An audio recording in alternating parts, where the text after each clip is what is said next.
Vimala Kamala kitchen मध्ये तुमचं खूप खूप स्वागत आहे।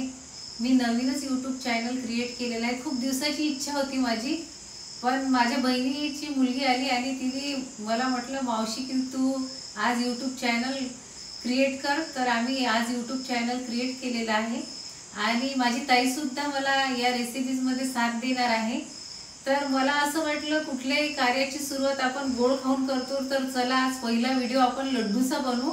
चला तर आपल्या YouTube चॅनल मध्ये बघू रव्याचे लड्डू कसे बनवायचे। तर अगदी 3 साहित्यामध्ये बनलेले रव्याचे हे लड्डू आहे आणि तुम्ही बघू शकता एकदम मऊसूत झालेले आहेत आणि खायलाही अतिशय छान आहेत। तुम्ही नक्की ट्राय करून बघा। मी येथे अर्धा किलो रवा घेतलेला आहे, बारीक रवा आहे। या रव्याला आपण या डब्यामध्ये टाकून घेणार आहे आणि डब्याचं झाकण लावून घेणार आहे। येथे मी कुकर घेतलेला आहे आणि वरण भात बनवताना ज्याप्रमाणे आपण तळाला पाणी टाकतो त्याचप्रमाणे मी इथे पाणी टाकून घेतलेला आहे आणि हा झाकण लावलेला डब्बा यामध्ये ठेवणार आहे। तुमचा जर कुकर पसरट असेल तर तुम्ही पसरट डब्बा यामध्ये घेऊ शकता आणि या कुकरला मी 4 शिट्ट्या लावून घेणार आहे। आता हा आपला कुकर गार झालेला आहे आणि तुम्ही बघू शकता रवा अशा प्रकारे झालेला आहे आणि या रव्याला मिक्सर मधून आपण एक वेळ फिरवून घेणार आहोत। इथे मी कोपर घेतलेला आहे आणि आपल्याला वाटीच्या मेजरमेंटनी लड्डू बनवायचे आहेत। ज्या वाटीने आपण पिठी साखर घेतलेली आहे त्याच वाटीने आपल्याला रवा आणि खोबराकीस घ्यायचा आहे।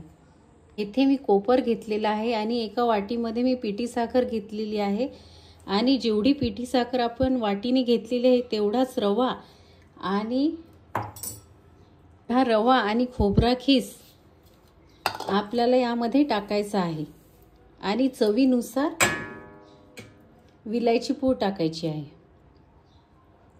हे मिश्रण आपल्याला चांगल्या प्रकारे एकत्र करून घ्यायचं आहे।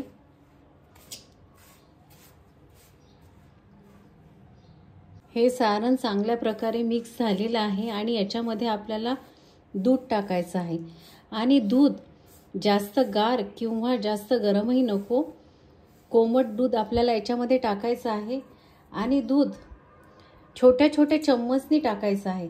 आधी सुरुवातीला मी 2 ते 3 चम्मच यामध्ये दूध टाकत आहे आणि ते मिक्स करून घेणार आहे चांगल्या प्रकारे।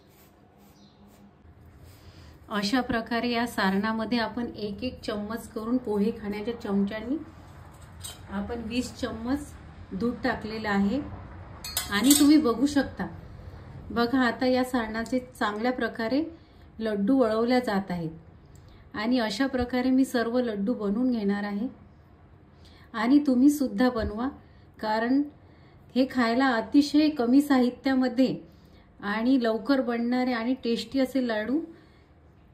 अशा प्रकारे सारणाचे मी लड्डू वळून घेतलेले आहे।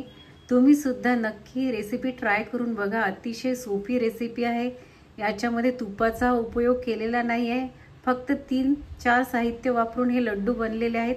तुम्ही सुद्धा अशा प्रकारे लड्डू नक्की करून पहा। लाईक करा, शेअर करा आणि सबस्क्राईब करा।